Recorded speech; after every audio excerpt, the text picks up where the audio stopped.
Good morning, good afternoon, and good evening all. A very warm welcome to you all on behalf of the Sightsavers events team.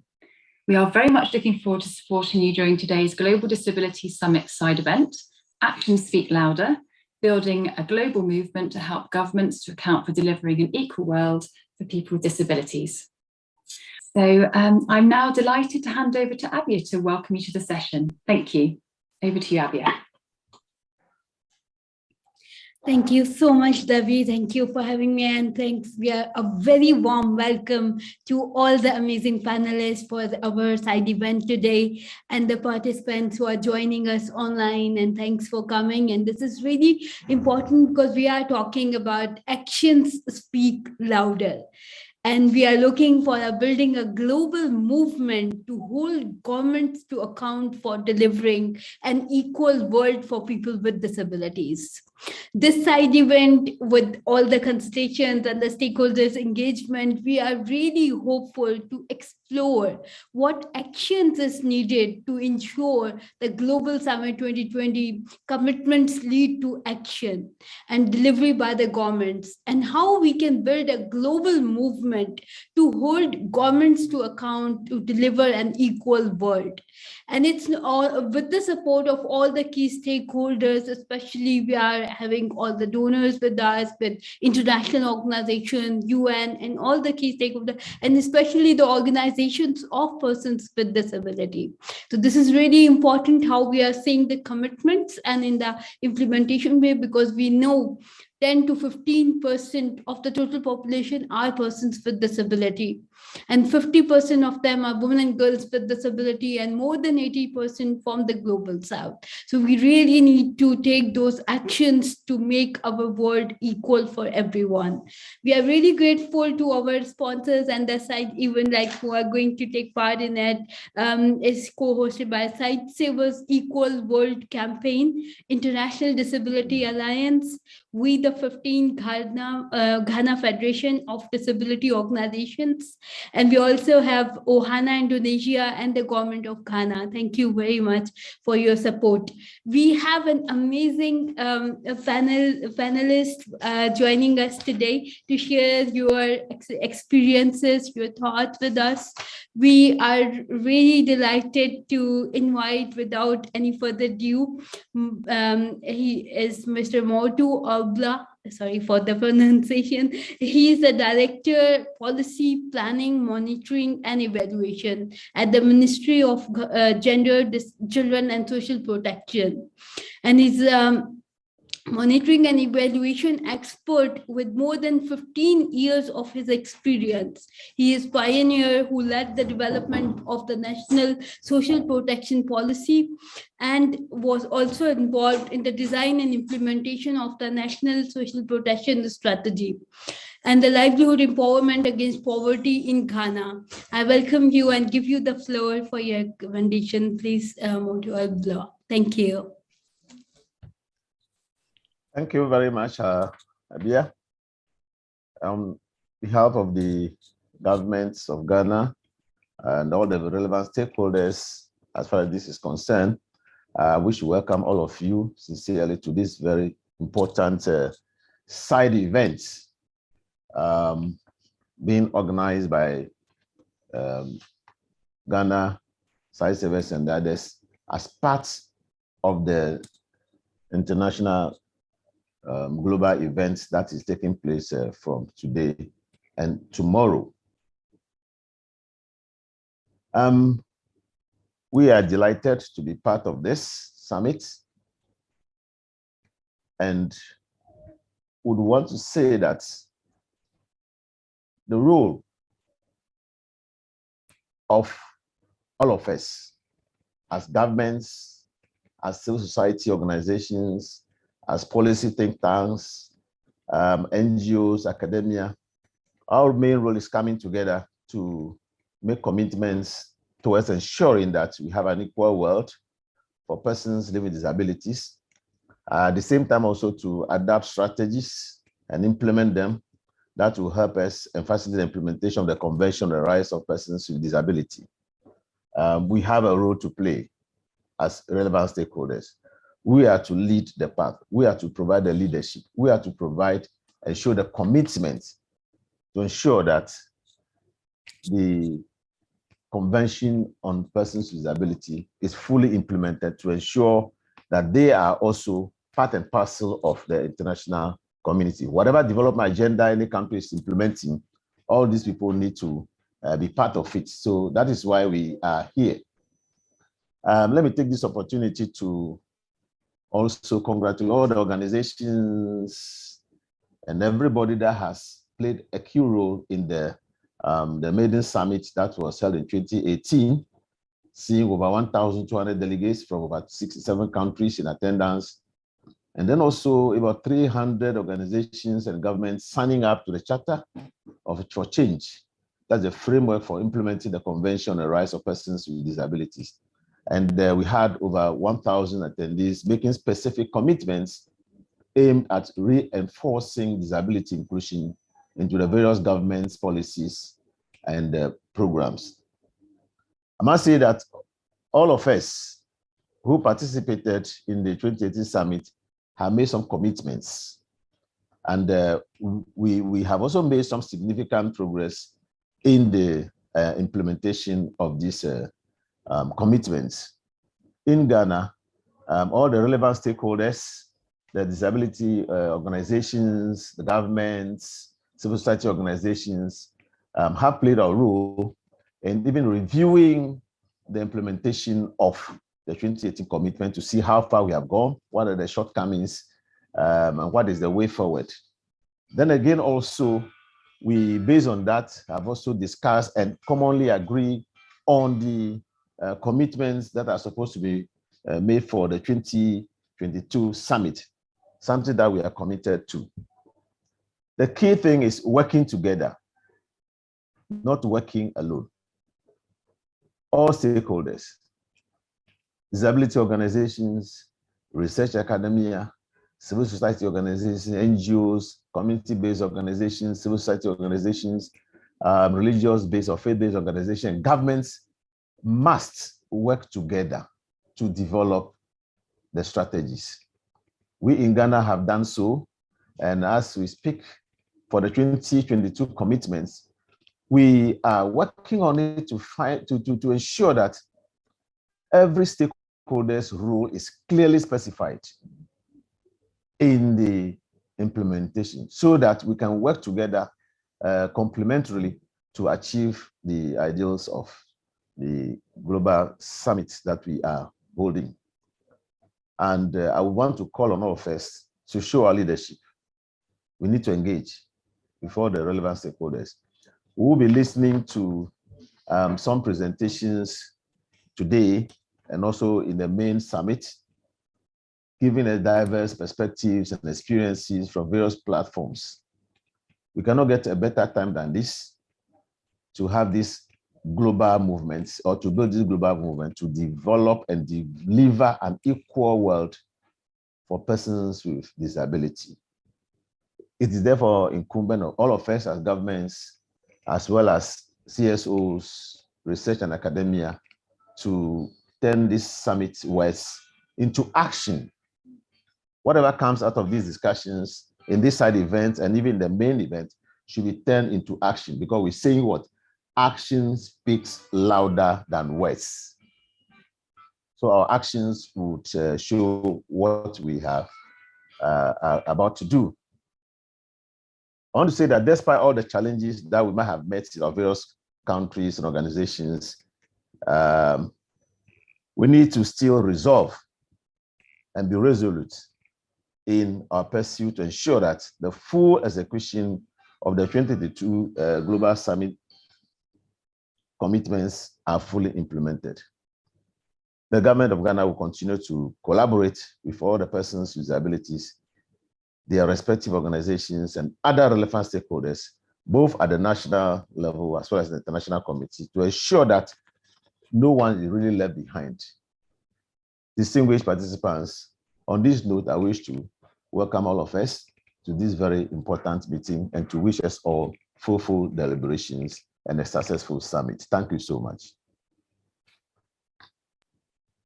Thank you. Thank you so much, Pablo. And we are really grateful for the leadership and the support of the government of the Ghana. And you have rightly mentioned, like, this is the time to make that commitment jointly and how we can truly implement the UN Convention on the Rights of Persons with Disabilities and also the commitments in a proper way. Thank you very much for your thoughts and your intervention. I'm now moving towards another amazing speaker with us, like Judy Heumann.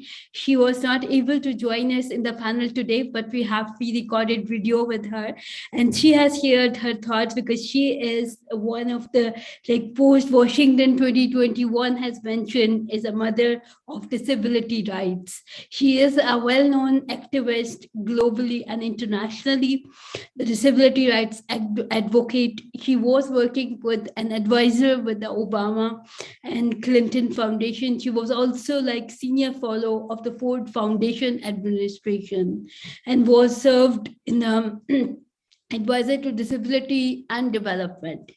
Judy Heumann is now currently is a producer of the Human Perspective, and Judy is now working to aim the beauty of the development and the disability community. We are really honored to have her in the panel. I would request the organizer if you could just play the video. Thank you.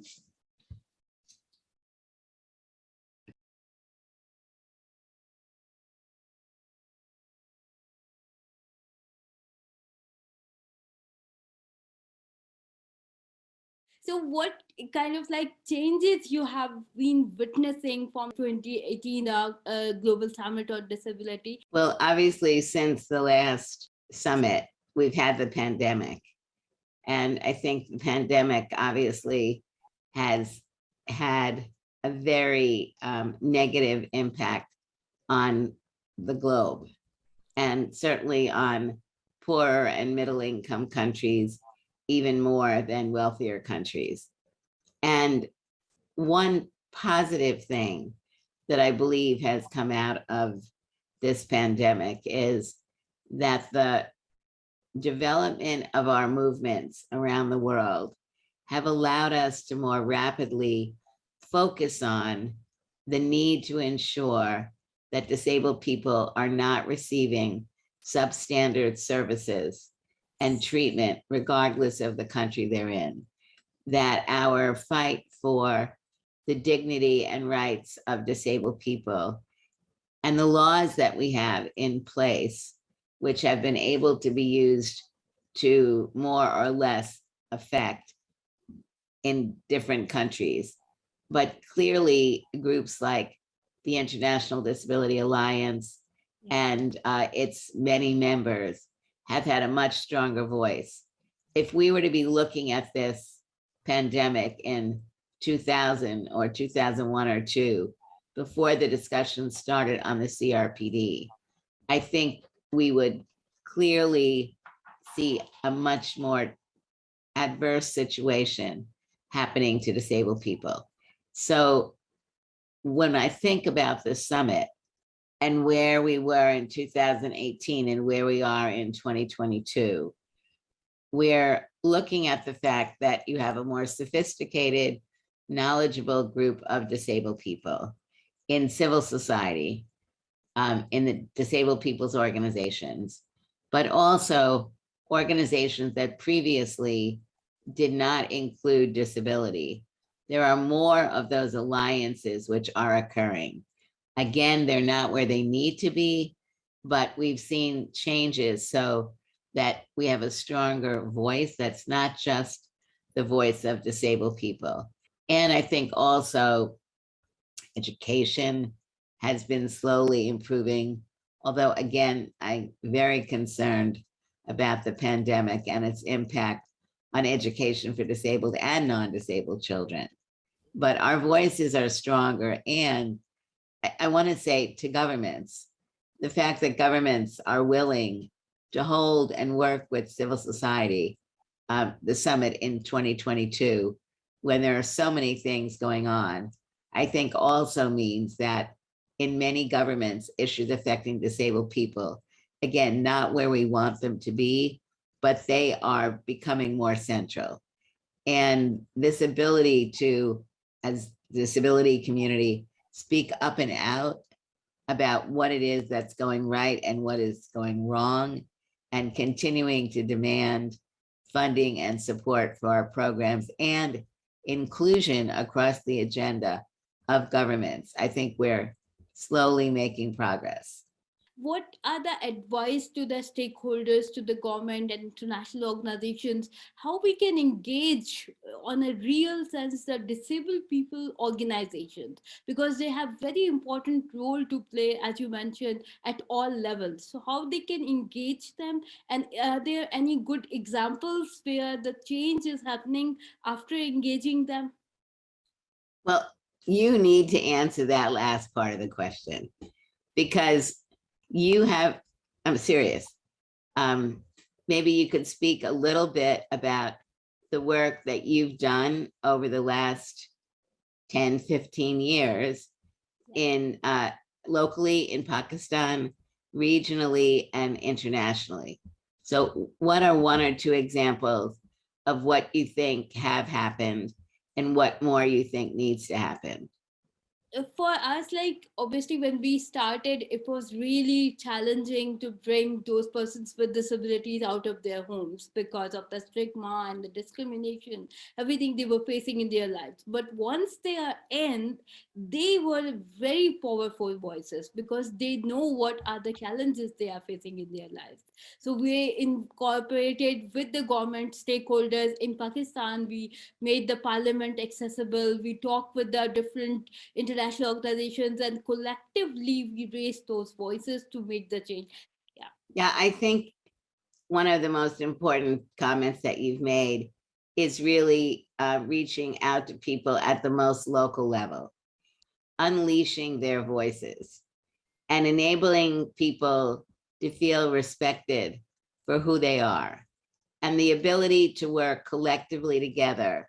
You know, when I think I had polio in 1949, so long ago, but when you look at the film Crip Camp, which I hope people will look at, what you see in Crip Camp is the power of disabled people coming together. And for me, it was unleashing my understanding that what was happening to me was not unique, and that putting the word discrimination on it was very important. And that as younger disabled people all around the world, as we were putting the word discrimination and not feeling like we were the perpetrators, that we were the bad person, that enabled us to really be able to dream bigger. But when we've grown up in societies where still there is very little positive visibility in television, in movies, in documentaries, we as disabled people have to be fighting that and unleashing, as you've said, what you and other women and other disabled people have been doing. And yes, I've played a role in this, is really allowing people to find their voice and that their voice is respected. Governments need to recognize this. When I worked at the State Department and when I worked at the World Bank, it was very important that either the directors of the bank offices in country or the ambassadors or deputy ambassadors really met with the disability community. They need to meet with government and listen to government, but they need to be listening to the disability community. They need to get out and see what people are talking about. And in many cases, that's something which is new because people, non-disabled people, have not necessarily really engaged to sit down and have a discussion about what are the real problems that people are facing, what are the barriers, what are the solutions, what can our governments that have embassies around the world really be doing to help support what we're trying to do, and also to be looking at financing and making sure that disability groups are part of the financing that's going on.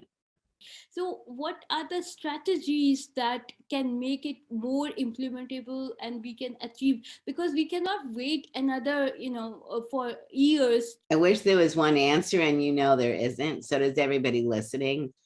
But I want to say, let's use data as an example. The data that needs to be collected in the area of disability is still not being done correctly in many places. The reality, however, is, again, over the last 20 years, we've seen much more focus on the issue of data.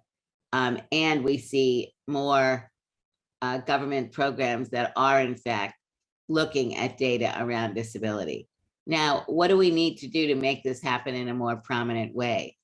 I think, again, getting back to the local level, whether or not you are an individual who understands how data is collected, it still means that you need to be talking to local people, local organizations about what data is and why data is important. And they need to be asking people at the local and national levels, what data does the government collect? And is there data being collected on disability? With the SDGs, the issue of data is a part of this. There are numbers of people who have really been working on improving data in national censuses and education, et cetera. So we are in a different situation. But I definitely feel that a lot of this rests with the voices of disabled people understanding why data is important. Disabled and non-disabled people in countries typically don't think about data. They don't understand how data in many ways drives budgets, that you need to be able to demonstrate through data what is or isn't happening. If you're not counted, you're invisible. So we need to look at the examples that are working, and we need to look at how we can share more information. So, Judy, thank you so much for your time. And this was really amazing to learn from your experiences. Just one point, if you want to share a message to the emerging young persons with disabilities, especially girls with disability, if you want to give one. I believe now more than ever, we need to be looking at an intergenerational movement. And for younger people with disabilities, what is very important is that you matter. And if you're listening, you do matter because you know about this. You know about this summit. You're tuned in. So what is really important is turn to your left, turn to your right, in front of you, behind you, the people who are not here today, and really look at what is happening to them.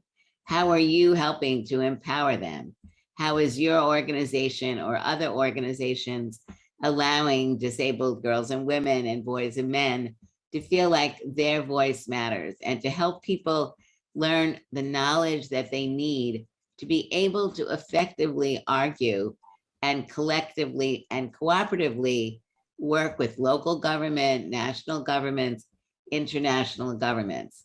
I think we need to feel proud of the work that we've been doing for many decades now, and we need to be a family where we respect each other for our insights and for our willingness never to give up.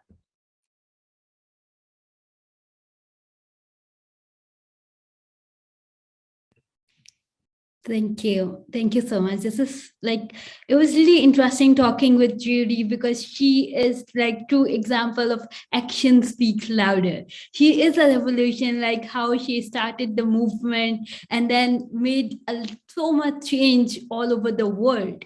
And we were just discussing how important it is to play the role of the disabled people organizations and how we can bring the change. And through the campaigns which we have started under the Sight Savers, we were working on the Equal World campaign. And in that, we were engaging all the key stakeholders, and we were talking about the budgetary allocations. We are talking about the commitments of the government, but also the practical strategies where the voices of persons with disabilities are included. Thank you, Judy, for this. We are moving towards our next speaker, who's Moyunu Yoka Debah, and she is the advocate of persons with disabilities and assistant director of audit at the Ghana Audit Service Organizations. And she also serves as a board member of the National Council on Persons with Disabilities. She is the first vice president, West Africa Federation of the Disabled, and member, Executive Committee, Commonwealth Disabled People Forum. You have the floor, and please share your thoughts on the commitments of the Global Summit. Thank you. Thank you. Thank you very much, Abia, our moderator. And I also want to add that I am a woman with albinism. I want to start by saying that our actions must match our words, because if there are no actions, little can be achieved. And that is why I find this side event very important. We need to continue networking as partners, as CSOs, as international organizations. We need to continue engaging government agencies to ensuring that the commitments that we have made together are implemented. And we need to do stakeholder mapping, ensuring that we get key roles of every stakeholder. And we need to do this in a multi-sectorial manner. I'm happy my director at the Minister of Gender and Social Protection is here with us. So we need to do that with that Minister of Gender and Children and Social Protection, and our own National Council on Persons with Disabilities, ensuring that there is effective involvement of persons with disabilities and organizations of persons with disabilities. I want to emphasize that the categories of persons with disabilities, because there are some disability groups that are far marginalized within the movement. For instance, persons with albinism, persons with burns, survivors of burns, mental health people. These are people that are marginalized, and we need to hear their voices and see how we can bring them on board. Monitoring and tracking of commitments, very important. Results framework on each policy commitment. What are the outputs? What do we want to see as outcomes, impacts, and key actions will facilitate annual performance review. And I also want to add that we need DPOs, organizations of persons with disabilities, must develop a tracking tool to monitor and track all of this progress of implementation of commitments. We continually have to ensure that the technical expertise of persons with disabilities, for the recommendations of people who have had the knowledge and training and their own very lived experiences, all matter in ensuring that we make the world or our country an equal one for all. And I want to say that we need an action plan. That is very key, a roadmap in ensuring that the strategic implementation plan is ongoing, ensuring that resources will be directed from required budgets, as we heard from Judy Heumann on financing. Very important, because currently there's dwindling support, especially even for human resource of organizations of persons with disabilities, and governments and other organizations keep falling on organizations of persons with disabilities for their input in ensuring that we have inclusive development. And so I would like to end my remarks here by saying I'm very happy to be on this panel.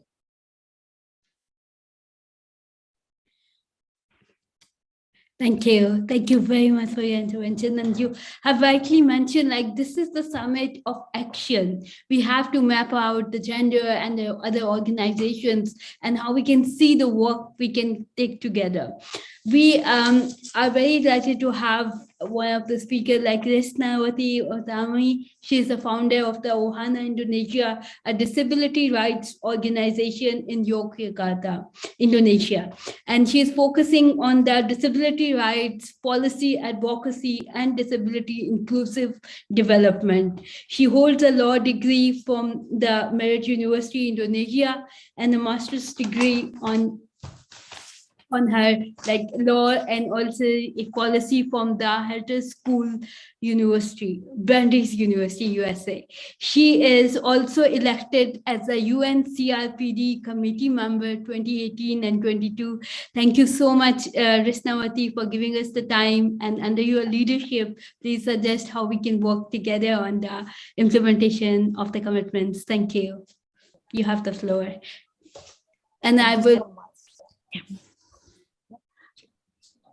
Thank you so much, Abia. So I'm honored to be here and see you again, my long-term friend that has been working together in the United Nations to voice, out loud about the rights of persons with disability, especially in the Global South. So this opportunity, I would like to share about the importance of the roles of the Organization of Persons with Disability. And I agree with what Judy Heumann mentioned, that right now we are living in the more inclusive world.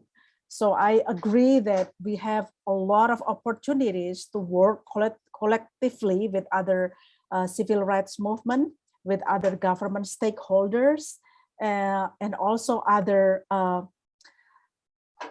development actor in the world in terms of advancing the inclusion of persons with disability. So I have to emphasize that in the Global Disability Summit is exactly I have to say, one of the moment that explicitly advocate concretely the UN Convention on the Rights of Persons with Disability as a human rights and development tools and the Agenda 2030 together. So this is the key to hold the government accountable and also to ensure their commitment on inclusion made at the Global Disability Summit. So I learned from the past Global Disability Summit that these two international framework, human rights framework and development framework, are framing together to voice out loud about the rights of persons with disability. And this year we are also mentioned about the roles of persons with disability, especially how their action, their movement at the Global South are more voiced out. And I really appreciate that we are coming together to discuss about the importance of the roles of persons with disability. And at this point that we have also so many opportunities, like I said before, we are now living in the inclusive world, and we can actually use the existing accountable mechanism to monitor the progress that the government made in the GDS, or the Global Disability Summit, through using the human rights monitoring mechanism. Based on our experience with Ohana, so we've been working together with other international organization or DPO, Organization of Persons with Disability, to utilize the human rights monitoring mechanism to hold the government accountable. And I think we also can utilize this mechanism to monitor the progress and of the commitment from the Global Disability Summit in 2022. And at this point, I would like to emphasize of the importance of Article 32 of the CRPD, which is the international cooperation. We have to recognize that the international cooperation is one of the key in terms of implementing the Convention on the Rights of Persons with Disability and the Agenda 2030 for Sustainable Development Goals. Why this important? Because as Judy mentioned, that we are talking about financing. We are talking about how to collect segregated data. So this is kind of aspect of development that we need to address among the government stakeholders on how to implement this together with the organization of persons with disability. The other aspect of the importance of the international cooperation that we can ensure that within the international cooperation, we can work together with the government to increase our capacity in terms of the organization of persons with disability and also other stakeholders to work together to address the disability inclusion at the country level. And this is not only program and the development, but we also create more advanced programming that address the inclusion of persons with disabilities, such as research, capacity building, and also increasing technical knowledge, and also assistive devices provision at the country level. So many sectors we can develop through international cooperation.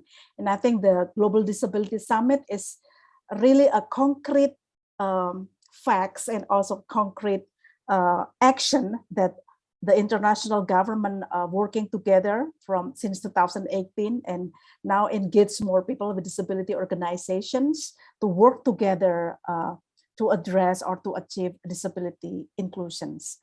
And lastly, I would also to mention about the important roles of organization of persons with disability, because they are the key aspect in terms of delivering or the successfully delivering of commitment made in Global Disabilities Summit 2022.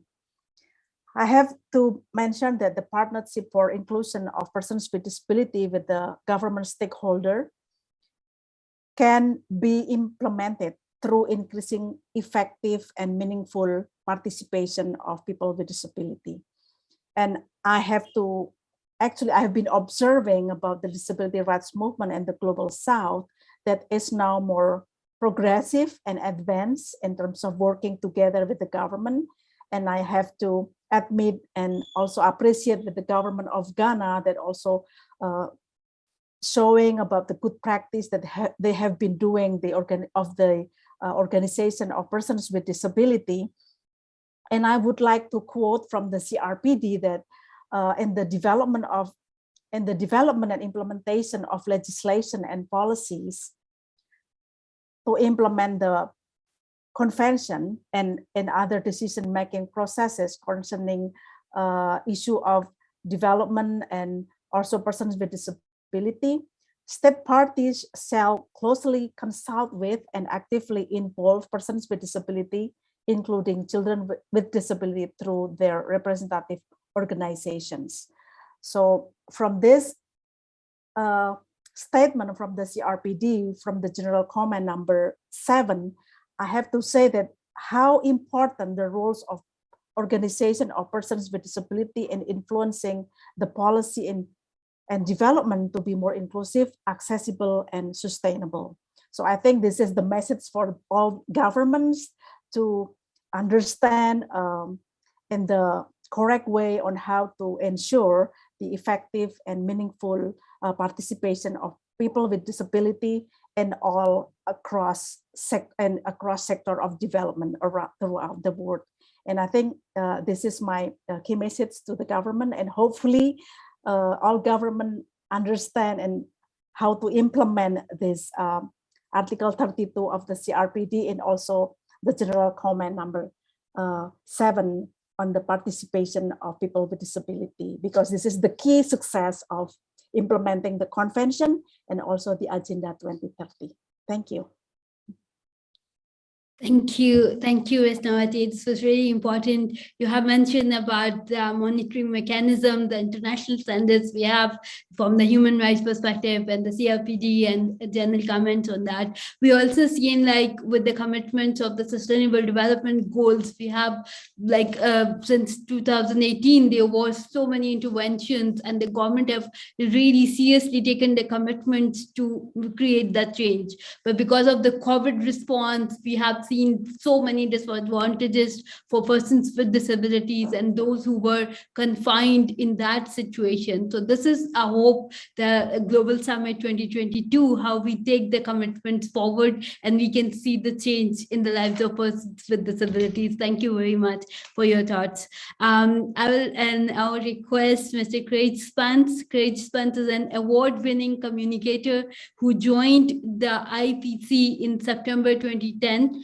As Chief Brand and Communication Officer, he is responsible for all communication functions at the IPC and acts as an organization's official spokesperson. His work in helping to enable the Paralympic Games to grow into the world's third biggest sport event and in 2021, he helped spearhead the launch of the We the 15, a campaign which aspires to be the world's biggest human rights movement for the world's 1.2 billion persons with disabilities. Thank you very much for taking your time, and I would request you to share your thoughts. Thank you. You have the floor. And I will also ask the participants, if you have any specific questions, please you can write down in the chat. Thank you. Yeah.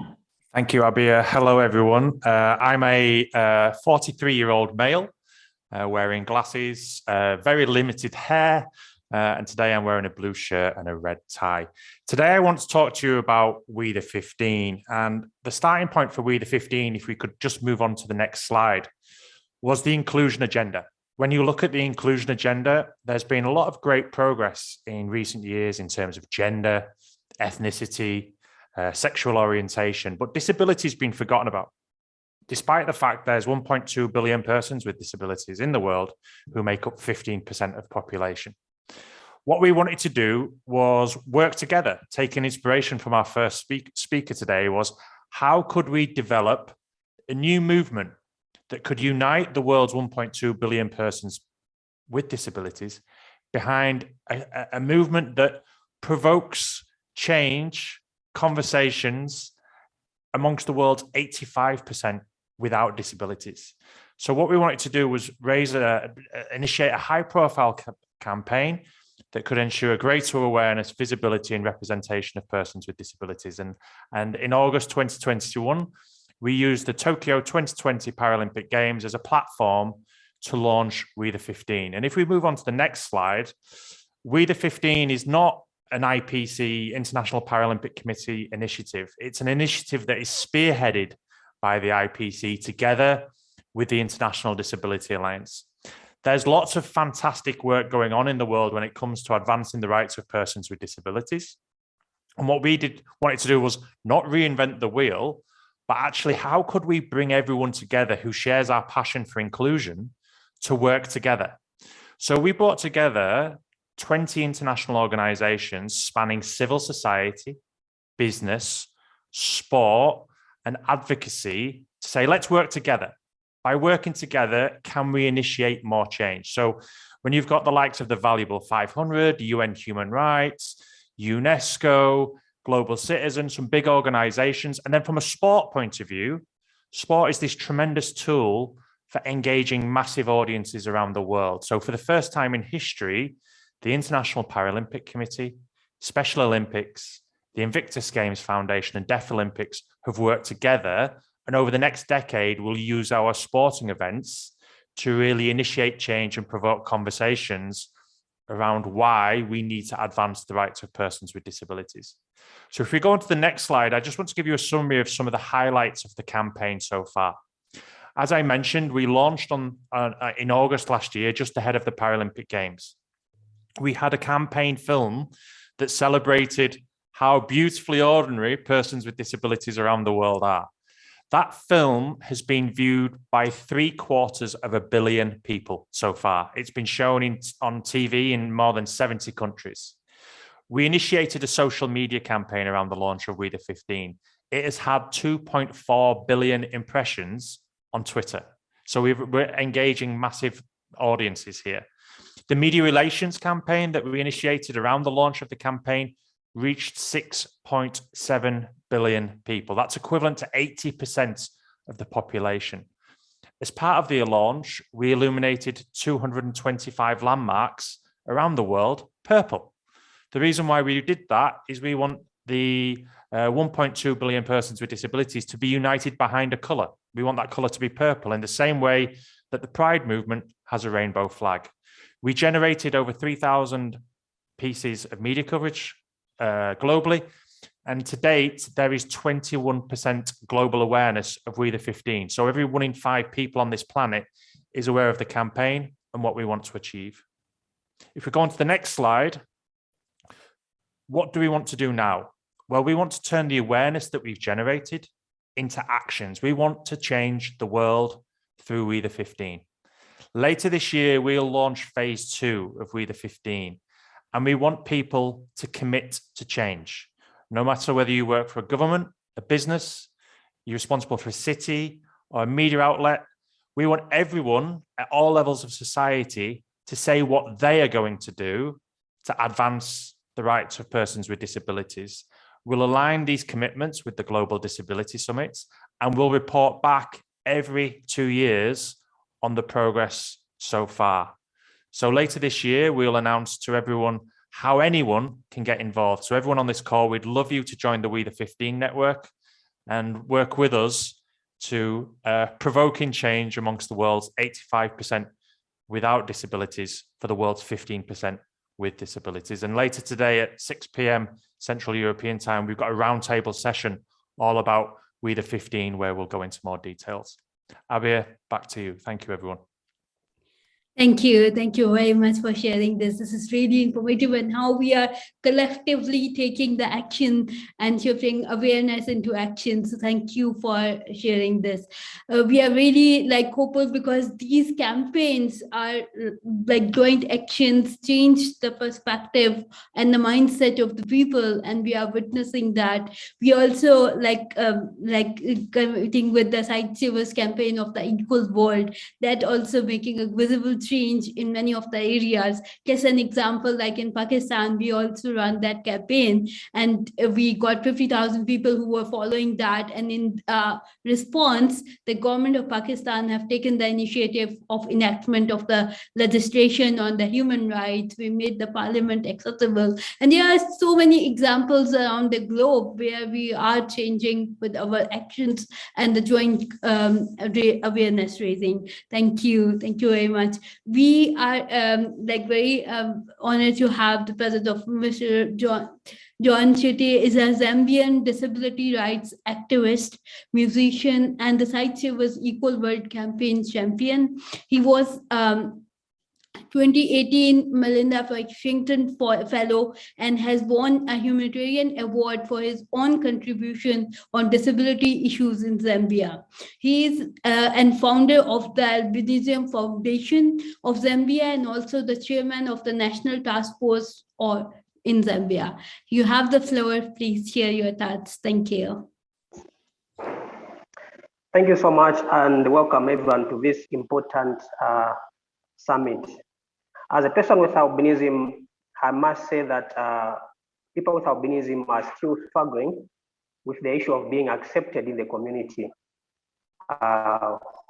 We are white, but we are not white enough, so we are not accepted as white people. We are black, but we are not black enough, so we are not accepted as black people in Africa. We are part of the disability community, but we are not disabled enough, so still, even in the disability sector, we are still being left behind. And this is why we still keep on calling for inclusion of persons with albinism for this Equal World. Now, the Equal World campaign, this is a platform where persons with disabilities, and when I say persons with disabilities, I'm assuming that even people with albinism are included, are not left behind. So this is a campaign where persons with disabilities can have their rights amplified. They can have their voices heard and amplified to the world. And what has been done in a few months is that there's been a call to government, to many governments, for them to attend the summit, and for them so that they can have an opportunity to hear from people with disabilities themselves. So this call has been going on to many governments, inviting them to platforms like this one, which is a very, very important platform, so that they can have and interact with people with disabilities. And the call has been backed by so many people from different countries and different walks of life. And this has gone up to even 30,000 signatures of people trying to engage government to sign the Africa Disability Protocol and also to ratify it. Now, the key message here is that actions speaks louder than words. And this is a very common saying even out there. And it speaks for itself because it is easy to give statements and pronunciations. And very soon, our governments will be giving their statements in the summit. They'll be talking about what they have signed and what they want to do. But we are saying that's not enough. The key message is that it's easy to just make statements, but the hard part is to implement and to put into action what is being said. And this is why this event is calling on and reminding government that indeed actions speaks louder. And we want more actions than just statements and signatures. We want more actions on the protocols and on the agendas that many governments are driving. Now, in my country, Zambia, we just had elections last year and we ushered in a new government, which has given us some opportunities for us now to interact with new people and the new government, the new Dawn government, and we are hoping that we are going to achieve and have them include persons with disabilities in their agenda. So it is a new start for us in Zambia, and we are keeping on engaging the new government to make sure that people with disabilities are included and they are not left behind. We'll see how they will do in the next 5 years, but having new people is an opportunity for us and even them, and we hope that they can continue to interact with us and even attending to this type of platform. Lastly, I would like to thank Site Savers for heading the Equal World campaign and making sure that this campaign keeps on going and growing. I also want to thank the supporters for the Equal World campaign, getting all the signatures around the world to sign the petition, and everyone who has taken time to sign the petition. This cannot be done without you. My recommendation is that there is need for partnership and working together, and this partnership should go beyond borders. It's not just local, but it should go regional partnership, international partnership for us to achieve the Equal World reality. Thank you so much. Thank you very much for your thought. Thank you. This is really important, like how we are moving, and you have rightly mentioned, like it's not only taking the commitments, but really practically thinking how we are going to take that actions on the country levels, how we are making that on the global and the national level. Thank you very much for your time. Now, without further ado, not the last one, but we're going to invite the president of the International Disability Alliance, Yanis Wodakestein, and he is the president of the European Disability Forum. You have the floor, please. Thank you. Thank you very much, and I would like to thank the organizers of this very important and interesting side event for giving me the opportunity to express some thoughts. Speaking a little bit of what I have been doing, and that is fully connected with the title of the side event.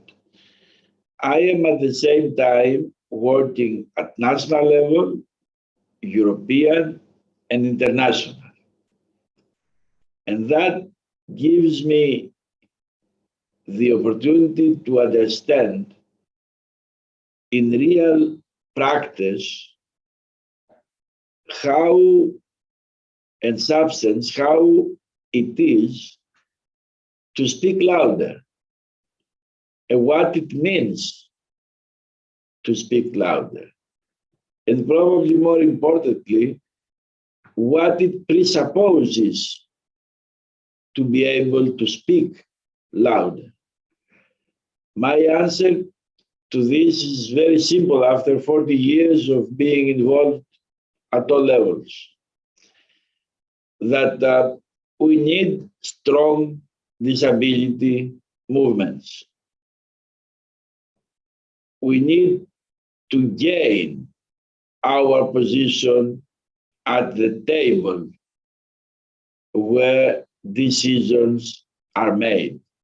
We need to be at the table, I repeat, where decisions are made. And in order to do this, we need to organize ourselves.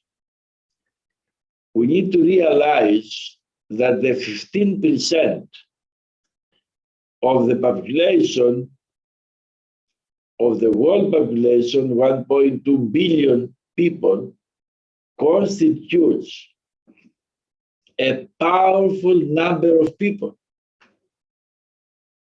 But we are invisible in many cases, in the political system, in the social system, in the economic system. I will give you two examples. During the negotiations of the CRPD with the International Disability Caucus, we were able to speak louder,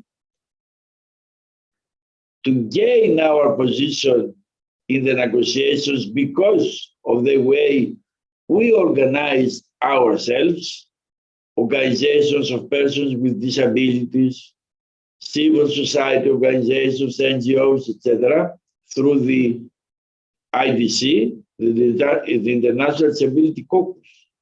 And we made the difference. Not only we spoke louder, but we made the difference. So we made change. That's the important thing, to make change. After the CRPD was adopted, we worked in the international disability movement to create really a strong organization to represent us at the global level and to support our members at the global and regional level. And I believe we have made also change there, because the Global Disability Summit, we're going to have just in 2 hours today, which is the second Global Disability Summit, is the result of our initiative. And when I say our, I mean of DPO's initiative. And the first also, when we co-hosted this with the governments of the United Kingdom, Kenya, and also IDA.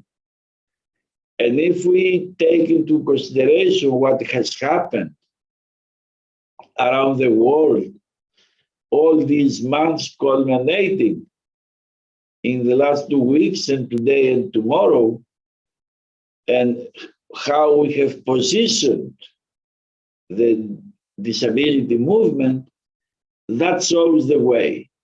And the way is very simple to conclude. The nothing about us without us needs to be practiced in reality. We need to demand that we have a place in all decision-making processes that affect us. And they affect us almost all. And we need to turn the numbers into actions. Actions into a powerful presence of the disability movement. Strong organizations speak louder and demand. Demand,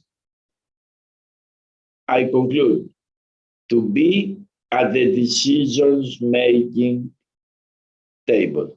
Thank you. Thank you. Thank you so much, Enes, for your powerful remarks. And this is really important for us to work on that. And it's like 1 hour is too short to get all your expertise. I'm really thankful to all the panelists for your support and the powerful interventions. We are just going to take a couple of questions quickly because we have running short of time, but the conversation is not going to end here. We are going to continue with our discussions with the Global Summit, Action Speak Louder, and also the GDS 2022. You can access to the social media, you can access to the website of the Site Savers. You can also find out on the LinkedIn and all those social media platforms where you can keep your questions posted and the actions we can take together. Just quick to ask with all the panelists, there is one question was raised about women and girls with disabilities are also often left behind in the mainstream. So how we can make sure a space where they can participate effectively in holding the government accountable. So I'll just quickly request any of the panelists if you want to respond on that.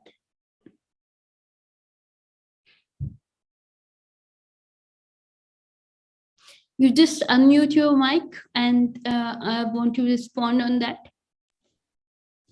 Yeah, I think I would like to respond, Abia. Yes. No. It's very important questions, especially we are talking about women with disability during this pandemic and how we can mainstream them and the development. So I think the first thing that we can have a call of action for our community and government is give women and girls with disability opportunity, equal opportunity to access all, like access to healthcare, access to education, access to informations, because women and girls with disability is basically inferior among the population of persons with disability themselves. Therefore, we need to open opportunity. We need to voice of the rights of women and girls with disability, that they have equal access and opportunity that equally with same with other persons with disability. And I think once we open the opportunity and also access to them, women and girls with disability can also achieve a big achievement in terms of progressing, the rights of persons with disability, and also help other persons with disability at the same time, because we can reach the most vulnerable and among the vulnerable groups. That means we can achieve or open other opportunity to other people. That's my perspective or opinion. Thank you.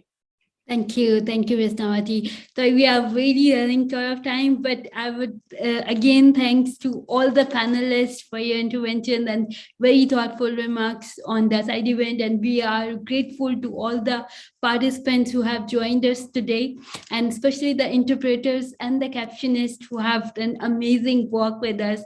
Thanks to Site Savers for organizing, and the whole team in the background who is assisting us, and all the co-sponsors who have taken their time and assisted us, and especially the government of Ghana. Thank you very much for your cooperation, and the We the 15 campaign, Equal World campaign, Site Savers, International Disability Alliance, and Federation, Ghana Federation of Disability Organization, and the Indonesia Ohana organization. Thank you very much.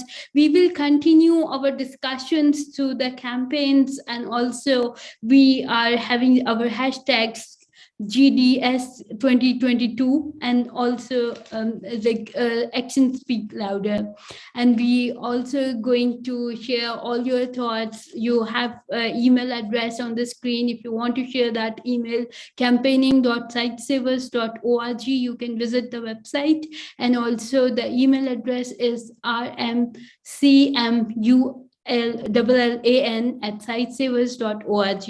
We will share that, disseminate that information with everyone so you can link it to that. Thank you very much. And there is another side event is happening just in a while, the ADB side event. So I would request, if you want to share and learn more about Together We Are Stronger, you can log in and accept the side event. Thank you very much.